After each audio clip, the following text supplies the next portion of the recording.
Baseline.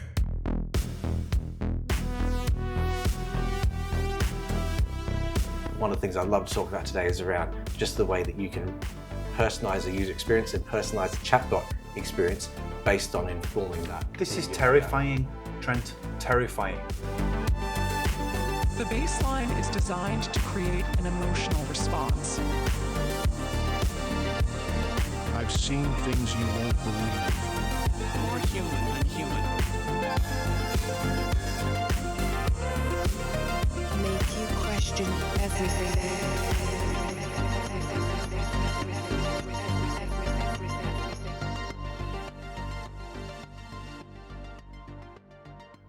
Artificial superintelligence, Always new, which is a new one.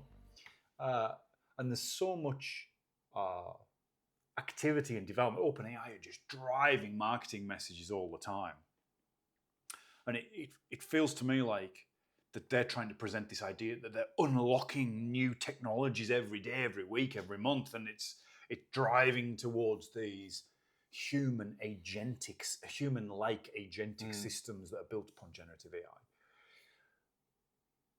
I felt like if we actually got under the covers and talked about the technology, we might have a much more pragmatic conversation about the reality and scope of capability of the technology at the moment. Yes. And when I was thinking about who best to talk to, well, what about the person who's building this stuff on a daily basis, who's pioneering work with ChatGPT,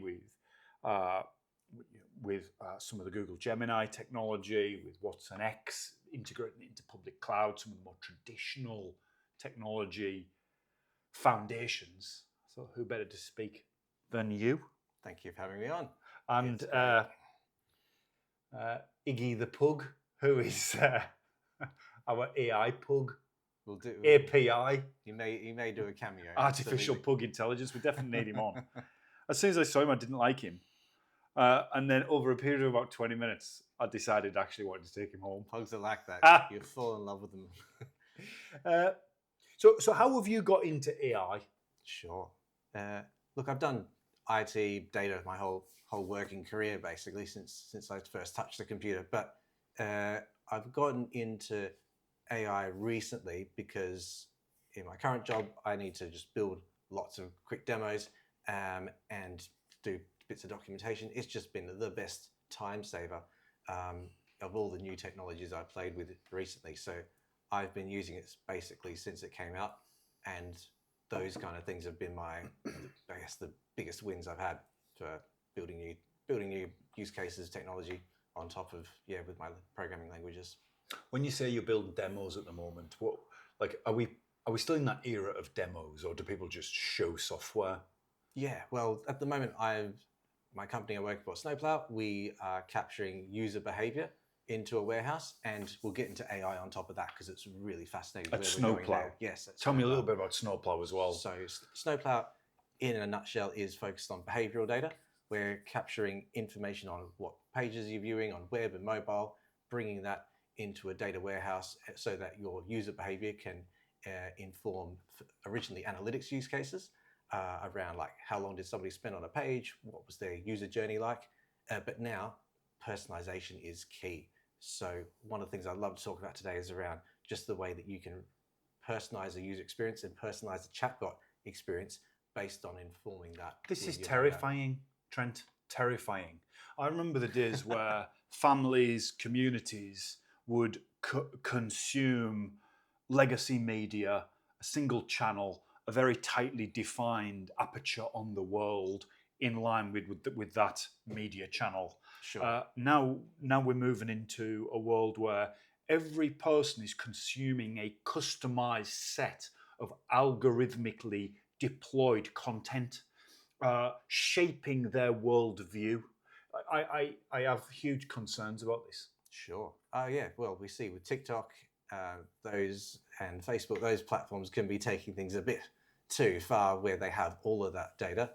The companies I'm working with are just like retail companies that want to personalize the outfits that they show to you, the colors based on your sell preferences. more to you. To sell more. You are now the Absolutely. customer. So these algorithms built on data about people, probably data that they're not hugely aware that's being taken and stored is all to optimize money moving from their bank accounts to the business's bank accounts. Like, is there a moral or ethical problem with that?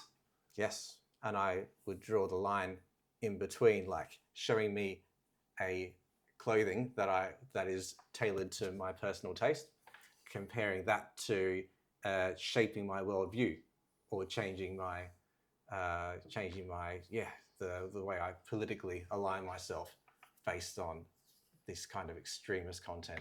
There's absolutely a line in the middle there.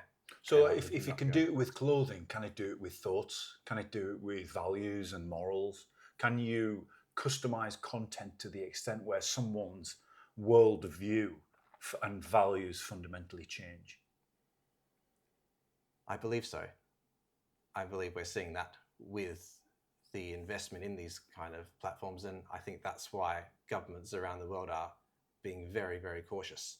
For example, Australia is making it illegal for under 16s to use social media, and America is obviously going through the whole banning TikTok at the moment because of these exact fears. So it's happening right now. Isn't it interesting how things get banned? Because, I mean, traditionally you would have said there was a health warning on something, it was damaging to your physical health. Sure, that doesn't stop you drinking Red Bull, does it? It does. I don't drink it. It does. Okay, good. It does stop me. I mean, I have this amazing app called Yuka. Have you got Yuka? Total game changer. Should I? Okay. So Yuka, Y-U-K-A. This is not a paid promotion, but I will do this totally for free, anyways. You just scan every barcode of the food you're eating. It just tells you what's in it, and it cross-references. And this is, to your point, this is a great use of real-time data. This is a great use of data. This is a utopian use, I believe. You scan the barcode, it looks at the ingredients, and then and I may even like cut in a picture of an example of Yuka, and then it cross-references against, academic studies. Aspartame's a good example, and then it gives you a risk factor based on that, and it scores the food between 0 and 100. So, if you're looking at fresh foods with natural ingredients, you're up high scoring. You look at some foods that present themselves as healthy, and you look at the preservatives, E numbers in there, these things are related to dementia, physical issues, inflammation in the gut, inflammation in the brain. It's amazing, but it's from medically validated data. So this point that we're talking about, which I for some reason tried to savage you that it's going to be dystopian. I've probably been watching too much YouTube. Actually, I'm already with Yuka, realizing there's this actually utopian situation where it's actually bringing transparency. I think the algorithms are just giving you more of what you're looking for. So if you're looking for transparency and looking for leading a healthier life, you're going to immediately get all that content. Do you think we're moving into an era of transparency with this stuff? Because if the data about health food, your clothing choices, if that's now available and being used, it's no longer in the shadows, so to speak. Yes and no.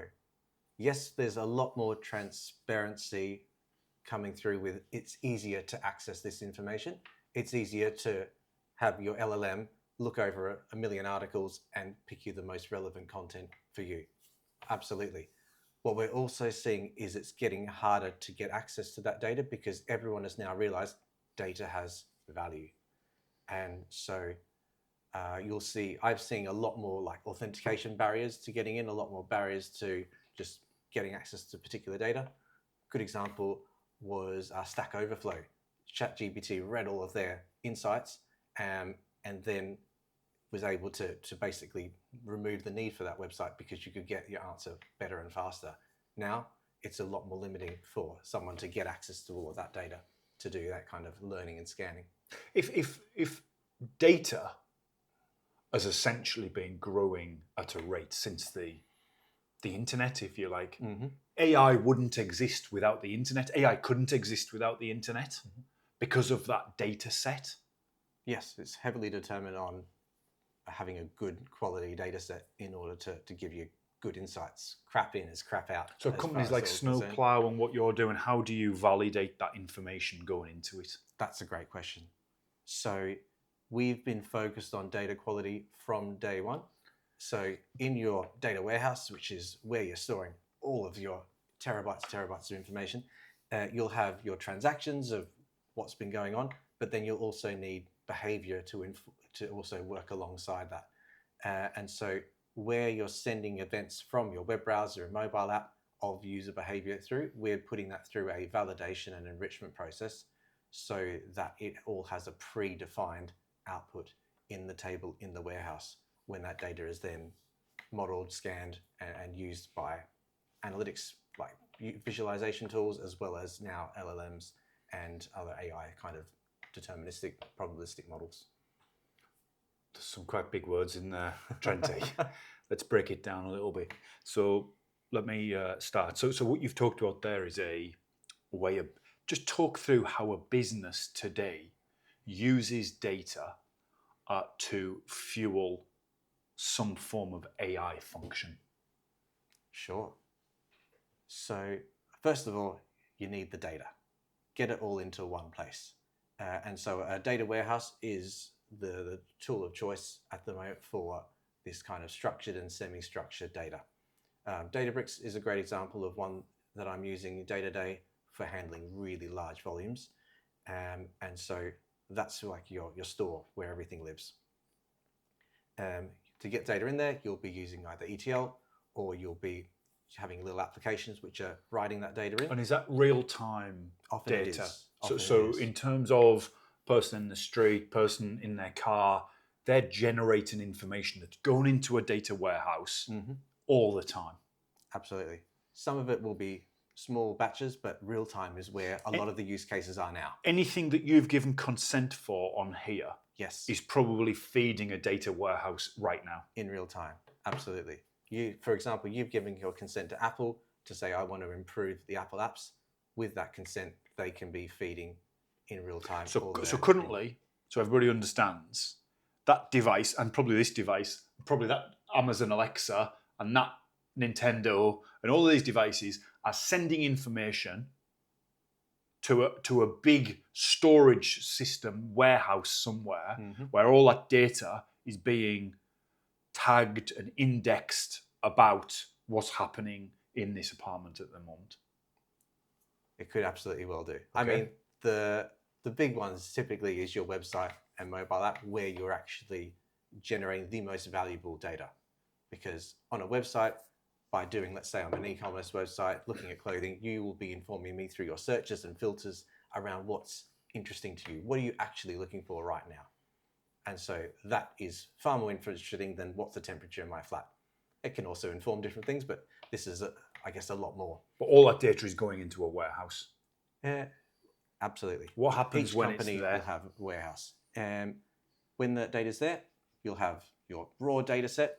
That's a lot of noise. It can be dirty. It needs to be cleaned up and modeled. So within that warehouse, you'll be then basically turning that into insights. And in real time, you can have stream-based modeling.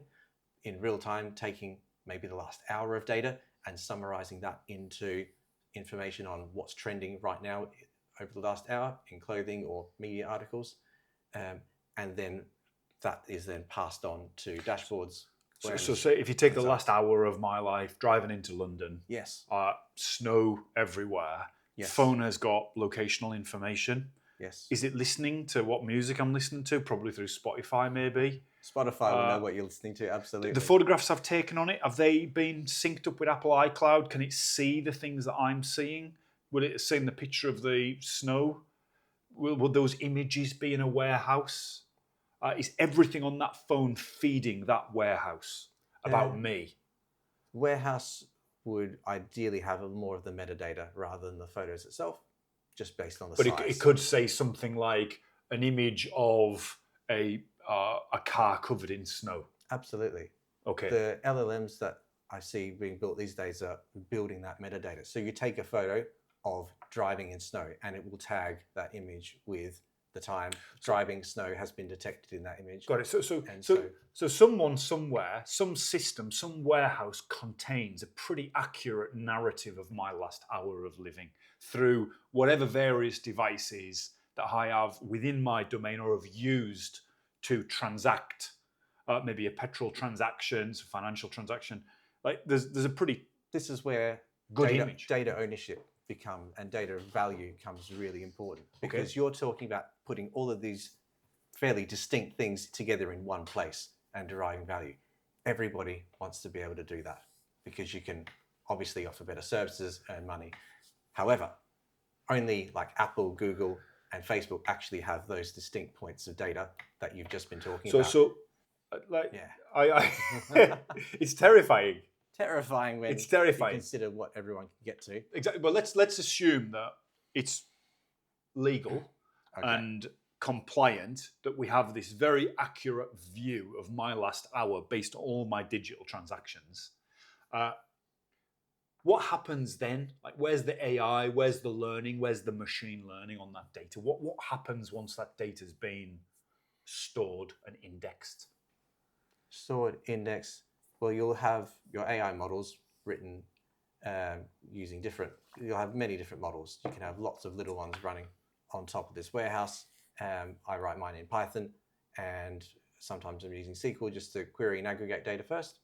And then you can be basically putting insights together, doing kind of probabilistic matching, lookalike type models, so that if something, in my case, it's around clothing, if a piece of clothing has been purchased by people similar to me, then if you're showing the same kind of behavior, I'd be putting that in the recommended for you right now type of use case. Okay, so looking at my last hour, if someone else has driven into London, been in the snow, and they have gone and bought a hot chocolate to kind of warm up, there's I'm trying to think of a very basic transaction that could be triggered by cold weather, that sort of thing.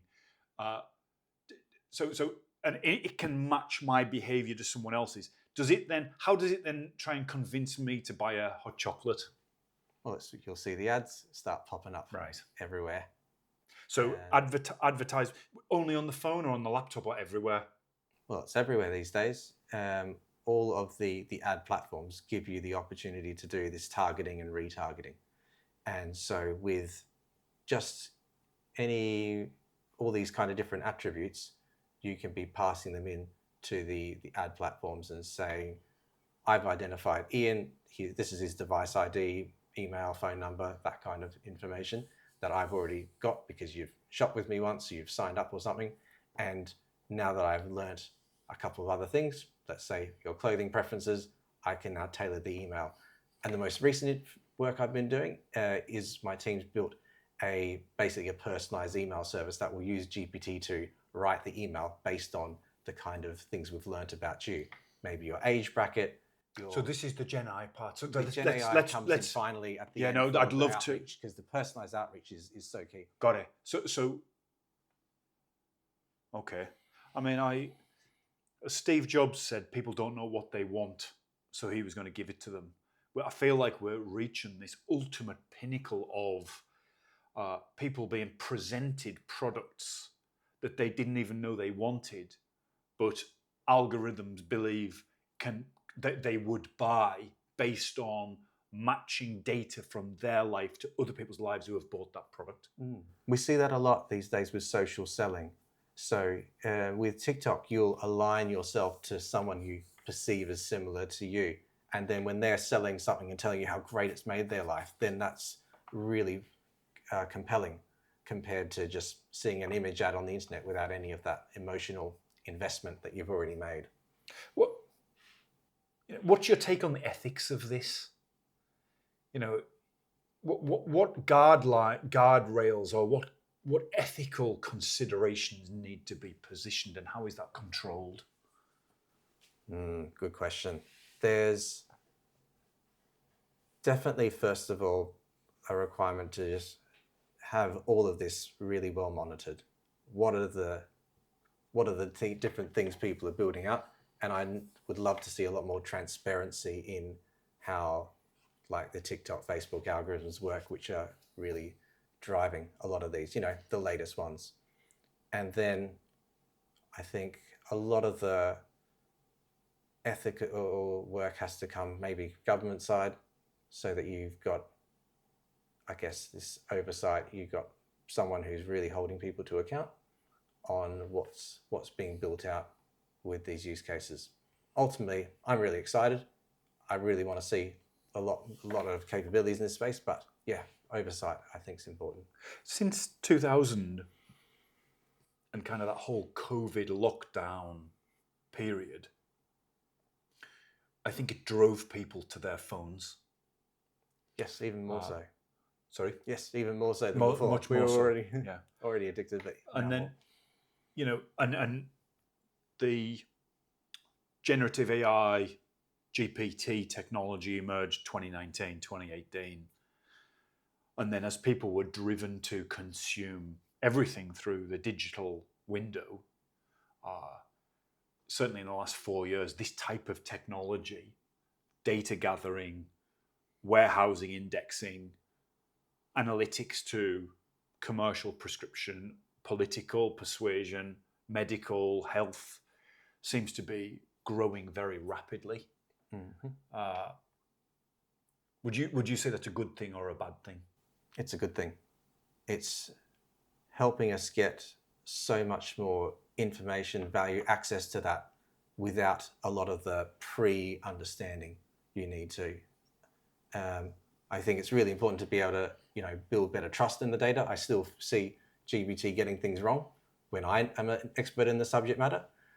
So I'm always cautious. Let me caveat with that. But ultimately, as this gets more reliable, I can, get a first opinion on something and feel like I've got a level of trust in that before having to read more into a particular topic, and medical related, for example. You mentioned how when you're presenting content via email or text or message, you use ChatGPT to build customized content based on the demographic of the person or the things that they like. Yes. Take me through that. It sounds fascinating. Yeah, sure. So, I mean, these days, like you'll send out push notifications, email, the response rate of those is minuscule. But where you're selling something that is valuable enough to invest in this kind of messaging, to be able to improve that rate by just a percentage point is extremely valuable.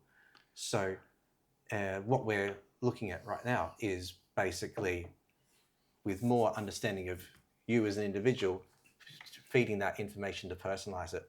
The great example was I was working with a company selling gaming chairs with like the latest game. And so to understand what game someone's playing, you could then personalize that email to be written in, say, the character of one of the games. And you immediately would get a lot more of a response rather than, a plain email saying, hey, new chair style is this game. All that kind of thing I think can really be a valuable asset to the gaming chairs tend to be bought by children.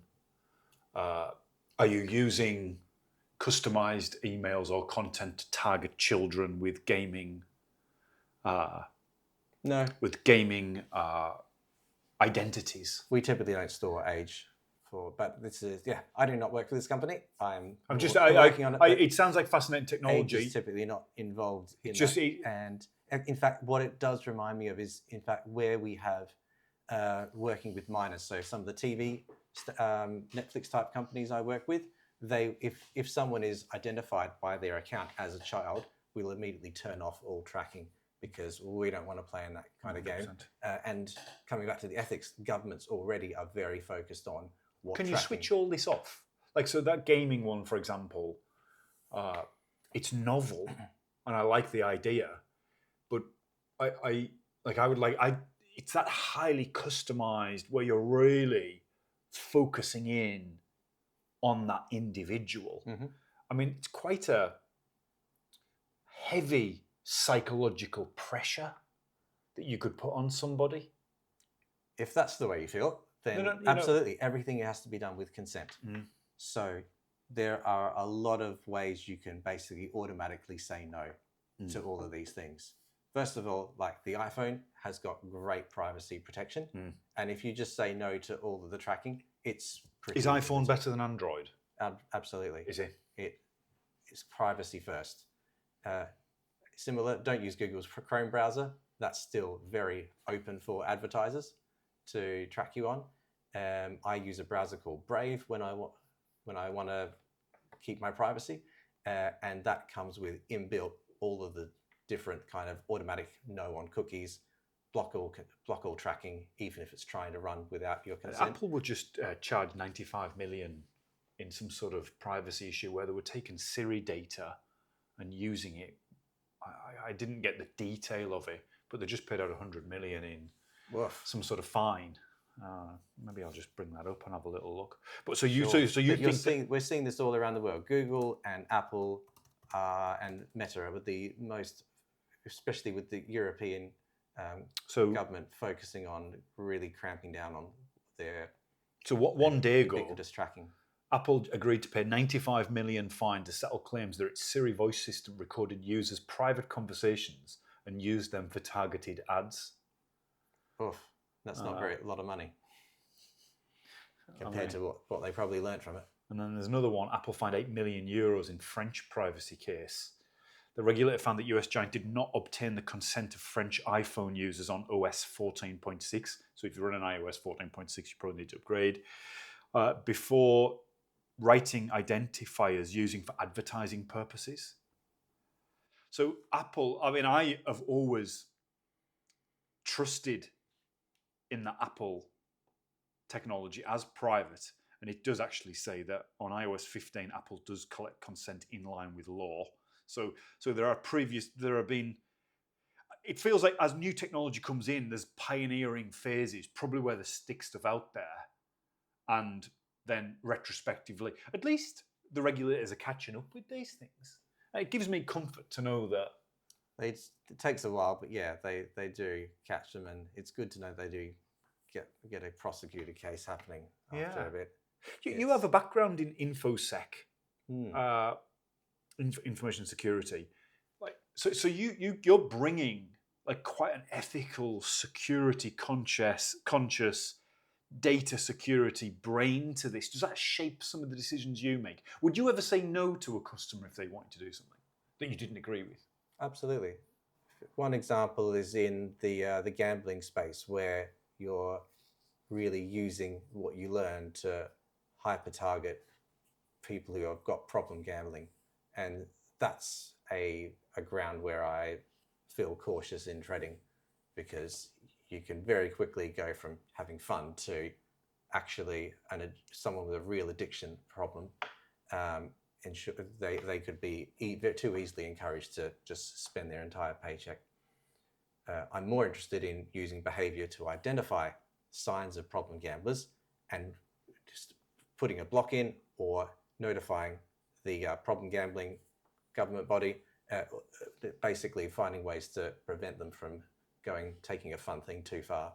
Well, isn't it? It's easy to look at all of this control and data-driven decisions and seeing it as a negative thing. Mm-hmm. But as you were speaking there, I was thinking, people have been spending their entire paychecks for generations on things they shouldn't have been spending it on. Yes. So with all these things, it's so you're actually, systems and data are going to help people protect themselves, but you are losing a sense of freedom. You could be. You're definitely giving a lot more away than you're used to, often without knowing it. As you said, my background information security means that I know what to look out for. I can see what people are tracking on me, and occasionally, just out of interest, I'll do that. The everyday person doesn't. So we absolutely need to make it easier to say no to all of these things. What's the top piece of advice you would give to anybody right now about improving their own data security and privacy stance? The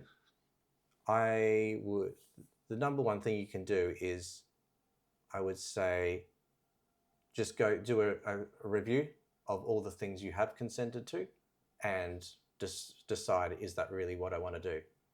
And so setting yourself up with a web browser that will give you that control.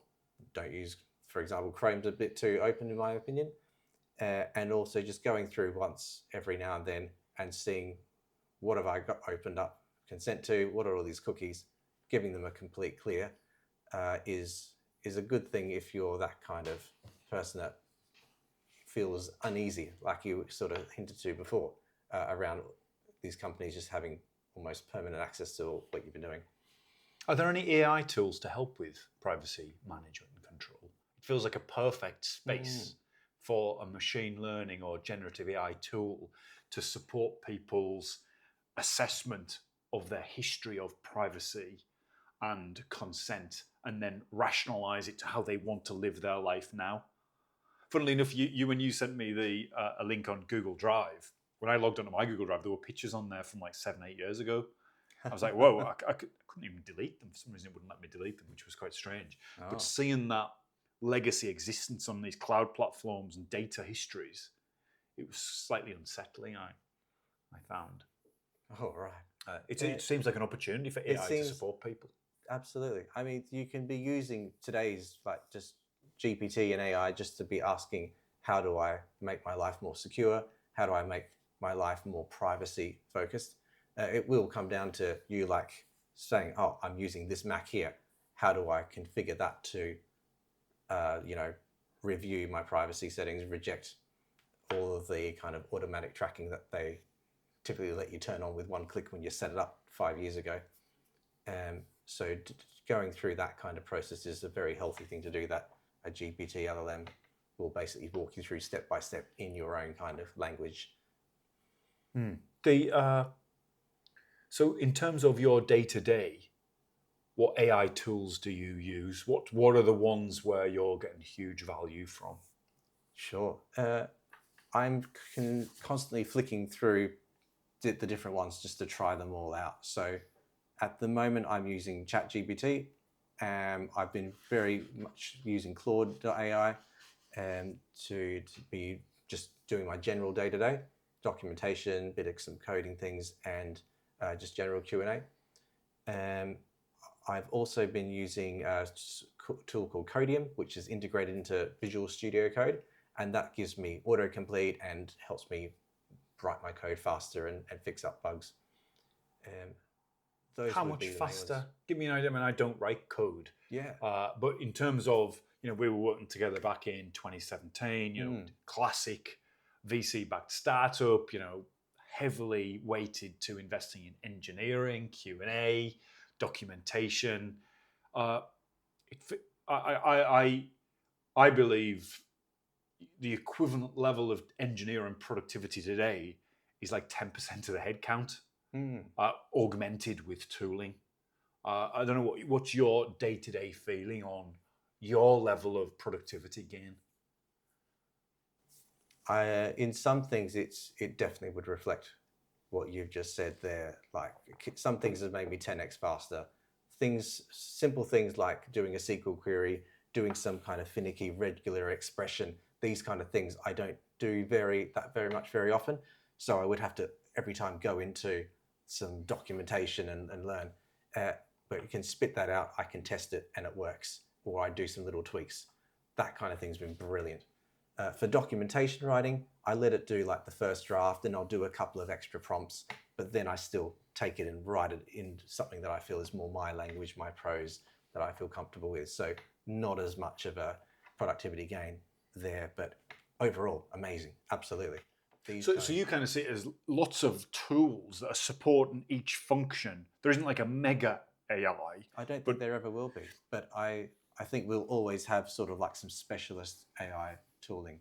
And like you were talking about what's next, I see IBM in particular focusing on like software coding based LLMs, and then having your general ones. I think purpose-built LLMs are going to be what we really land on, specialist kind of things. Should we talk through a little bit about an architecture of an AI? Most people who speak to me after listening to some of the podcasts, they still ask me, what's an AI?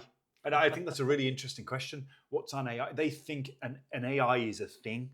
Could you talk through, the reality of the construct of a generative AI. So whether it's RAG or vector database, maybe you could talk through actually what an AI is.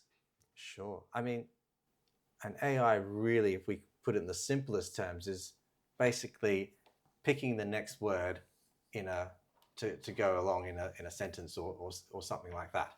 And so in order to do that, it's going for my RAG stuff, I would be basically providing it with a set of data, and it would then, I'd be asking a question, and we'd be doing a similarity search to say, what's the weather today? It would pick out information from that saying, oh yeah, this question's about weather, and here's the information on today's forecast.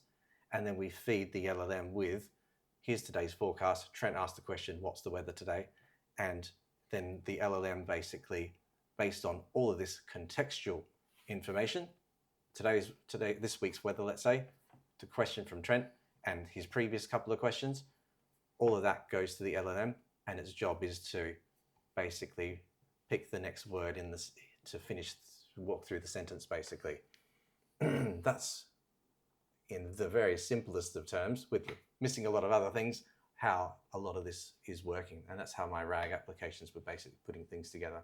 So when we talk about generative AI, products like OpenAI's ChatGPT, they are, just replaying what you've said, they are an algorithm with access to lots of data, and that algorithm predicts the next word based on context and the data it's got access to. Is that correct? Yep. So if it's predicting the next word, does it have any emotional connection to what it's saying? Or is it literally just language being presented? It's just picking the next word. You can always give it some emotional thing if you want. You can say, please reply in with this kind of emotion, I would say. But whenever I'm just asking general things, it's coming back fairly plain. Maybe it's been taught to do that. So you can teach it using data to be emotional, to present itself in a certain way. Like the gaming chair, for example, you're presenting as a character. And that character, how do you capture that character's emotion and uniqueness? Yeah, you'd be feeding, once again, all it's doing is looking across different texts that previously, and it's doing its rankings, it's probabilistically working out what should the next word likely be, and then based on that source information and your input, it's then tuning what word to pick next. So you need to feed the model with what does an evocative language look like? How does this character typically speak? So that it can set its probabilities properly and give you an answer. This is, by the way, really difficult when we were building when I was building RAG applications. Even after you do all this work, at very least 1 in 10 times it could give you an answer that you're like, that's not quite right. And so when it comes to testing these kind of things, as you're building it, you need to really put a lot of effort into and patience into getting this kind of information feeding context right in order for your AI app to be reliable. So this idea that AI models sometimes fail, what's the strategy? How do you overcome those errors? You have to do a lot of the testing. You have to really get into it and understand what are all the kind of different questions that are going to be asked. And then you have to basically then tune the information you feed the AI to be as reliable as possible. So a good example of where I've seen a lot of challenges is around just customer service type chatbots. People can abbreviate a question, people can misinformation. The AI has to know for a particular question, what is all the information I need in order to give an answer. Otherwise, it goes into that hallucination where it will be only partially correct or completely wrong. So that's often one of the big challenges, ensuring that the AI is asking for the right information when it's given only a partial input. Do these AI companies have big farms of humans that they are testing the AI technology on? Like your point there about this iterative process. Do they have farms of people who are engaging with conversational AI to capture errors or failures or hallucinations? How is that being done right now?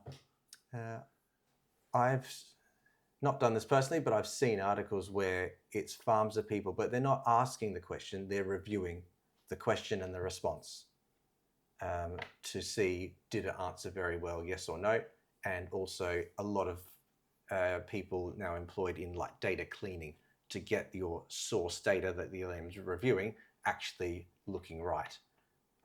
So those kind of two are big growth areas, especially around India, where you just need a huge amount of people doing this kind of work. So data preparation, cleaning, and validation, and also just QAing the quality of the outputs. Yes. Interesting. So essentially, these conversational AI tools are currently being tested by huge amounts of people who are both preparing the data for them to learn from, and then in the conversational experience saying maybe even I think ChatGPT asked you whether you're happy or not happy with the answer, or there's an error with it. So it's in an experimental phase, isn't it? It is, absolutely is. In fact, so I work at Snowplow, and one of the next big areas we're working through is around not just feeding the LLM with like what are the kind of like 3 support articles have you looked at before you ask the question to the chatbot in the little dialogue window, but also providing your own warehouse with information on like what was the question, what was the answer, and how long did it take to compute. Get a good understanding of like the quality of service of the whole end-to-end interaction, because every company is like building their own various different chatbots, and you've got to really invest in the quality. Otherwise, it'll just be another like failed project, and people will feel like it's dystopian, never going to work. Is there a trick? Is there a trick question to ask something to see whether it's human or AI? Oh, you just ask it something completely irrelevant and see what it does. Give me an example. So if I was on, if you're on Ian's hatstore.com and looking at the next Ian, none of these hats fit supposedly based on our viewers. There you go. None of them. It's like hat don't fit, bro. Seems to be a very common quote. That could be. Maybe that could be an AI trying to sell me a hat. If someone puts that into the chatbot answer, is it going to answer with? Sorry, is that a question for me, or is it going to just be like answer with sure? Yeah. So for anybody who receives a call and it sounds human but it could be machine, ask them what. How would you validate or verify that's a person, not a machine? Or does that even matter? I think you should always just hang up on those kind of things and block the number, like put me on the do not call register. Those kind of things would be the first things to not ask, but just tell it. But then I don't know. But from the technology you've talked about, ask the weather today. Like it's quite difficult for an LLM to have up-to-date information on what's happening right now. Also a real-time question. Ask a real-time question. Interesting, because the idea is that, I mean, the paradox that you've presented to me there is that both you believe prescriptive selling based on AI processing of your real-time data is something that is good for companies, but you've said that when they contact you, block them and don't allow them to speak to you. Do you see the paradox? You need to be in control of what you want companies to have on you. Yeah. If it's going to be retail and it's you want a better shopping experience and you're happy to give up your like there are things like parking, for example. I would love find me a parking space that you're fucking but not even that I need to. Yeah, exactly. I don't even need to ask it though. Yes. So as I'm driving into London, it says you've got a meeting at this postcode. I've analysed the data. I know your vehicle. This is the parking space for you. It's 2.2 meters high. Right. That's a lovely use case because that's removing anxiety from traveling, from experiences. That's amazing. What I don't want is to try and sell me something that I don't want, or have somebody use that data to phone me up and trying to, to exploit that data. So maybe it'd be nice at the end of the day if you could just say, at the end of the day, forget everything. Yes, and I will tell you next time I need you. I'm so glad. I'm really glad we've had this, because actually the parking thing would be an amazing application of this technology based on my specific vehicle requirements, managing the fact that I don't want time. That would be amazing. And I wouldn't see that as exploitative of my data at all. The thing that worries me is that I don't believe I have a good control or trust in these devices and the data that they're storing in those warehouses. Do you see the problem? I see the problem. But I mean, we had that problem beforehand. It's not going away. It's, the best thing you can do is, I think, use different services for each thing.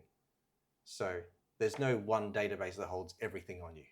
Every single company has their own, which is like why you have to sign into everything. But if you use a different service for each thing and you control what they can access about you, and you can sort of hit forget me as in your browser, then I think that's the best thing you can do right now to keep yourself a bit more privacy safe. This trust issue, the companies that you're working with, are they ready for this level of automation?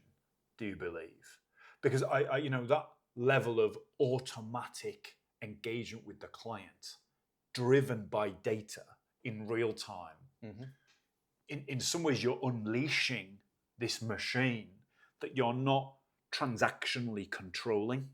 I mean, you could argue you can't transactionally control people in call centers. I've worked with companies who run call centers with all sorts of recreational drug issues, with high turnover of staff, with people who are on very controlled monitoring tools to make sure they don't abuse clients. I mean, humans aren't infallible. Okay. But how would you help organizations move to this AI automation? How would they trust it? What's the process? How would you get people to trust your company with their data? Or these companies as well, the people who are selling clothes, the people who are offering car parking spaces. The most important thing that I see companies putting into their own governance processes. So let's say a couple of years down the track, in fact, the media companies I work with are under a lot of scrutiny, especially in Europe. Sometimes they're turning off tracking completely because they're seeing the government really scrutinizing this, but without giving them clear guidelines of what's okay and what's not. So I am working with companies who've basically gone through that and said, you know what, until, let's say, France has set the goalposts around what's okay and in what situations, we're going to just turn it off. But the best thing that I see them doing is putting in their own internal governance processes to say, for all the data we've tracked, we're also going to store alongside that data the consent that's been given. So anytime anybody, whether it's internal or external, comes in, we can show them 100% that Ian gave us consent to track that information on him. And those kind of processes and governance that then goes from there to make sure that only I can see information of people that's consented, and then we aggregate that up and like anonymize it in a way, we just see a summary of people who've bought your hat. This is the kind of thing, other things that they purchased without information on you. Those kind of levels of control of access to data, and then like pseudo-anonymizing and aggregating the next levels up of reporting are the right kind of processes I see in companies I work with that are really taking this seriously. How do you keep up to date on your own ethical and moral values? Do you know, as somebody who's pivotal to building these systems, how do you ensure that you're building things that you're ethically comfortable with? To the point you have you said you have a barrier on, gambling, for example, is somewhere where it could be, this technology is so powerful it could be exploitative. How do you keep up to date and ensure that your values are aligned with what? Who sets that? Who sets the boundary? I think everyone has to set their own boundary. Based on this rapid environment you're working in around commercial optimization and client journeys, customization. Where do you see this AI technology? I'm going to say in 10 years. Usually we'd ask 50 years, but 50 years feels like so far ahead. I'm thinking, where are we in 5 years? Never mind 50 years. Where do you think AI will be in 5 years? It's going to get more reliable, first of all. I see so much work being put into just lifting the bar there. And I really see it just becoming almost not ubiquitous in 5 years, but just always really convenient. So everything's going to have an AI element attached to it. And I think we're all going to be the better for it. It's just going to really help you get what you're looking for faster. Which areas do you think it will excel most in? Software development and like querying data is the number one place that I'm using it in today. And I see such fast growth happening there. For those, I think the reason is you can really control the input and the output really well is correct or not. I think things like just a little chatbot for customer service, that's still going to take a lot longer before it becomes reliable and something I actually enjoy using. Pharmaceuticals, healthcare. No, those are going to take more time, mainly because the data is still in really, really hard to get places. And the regulations around that means it's going to always go slower. So regulation, data access are the decelerators. The accelerators are coding, like tooling, augmentation. What about the human-machine interface, this agentic AI replacing humans to deal with customers, to support them? I'm really excited about that. I see that as a great opportunity and something I'm personally investing a lot of my learning in at the moment, because I see opportunity for a computer to do like a full workflow. Once you get the reliability up, you can basically get it to go through and do almost like a customer service thing, and then you check the answer is that what I want to go back with, yes or no. So I think human assisted agentic AI is going to come very quickly, if not already today. You Trent, you're right in the center of the application and development of these technologies. I get this sense of exploration and pioneering work that you're doing, your learnings. And also I've been just working with you, and listening to you, your ability to apply your learnings so quickly these days that, is so impressive. And I have a deep respect for your ability to give me an objective view of this technology. I always have thought Trent's going to tell me the score. So, as we sit here, you're deeply engaged, certainly in the application of data governance, cleaning, machine learning across data warehouses to improve customer journeys, customize those journeys. We've talked about the detractors and accelerators. Do you believe AI will take us to a utopia or dystopia? I think it's going to take us towards utopia. Obviously, there's a lot of challenges along the way and a lot of dystopian things that you've sort of challenged me with today, but ultimately I see it as a force for good.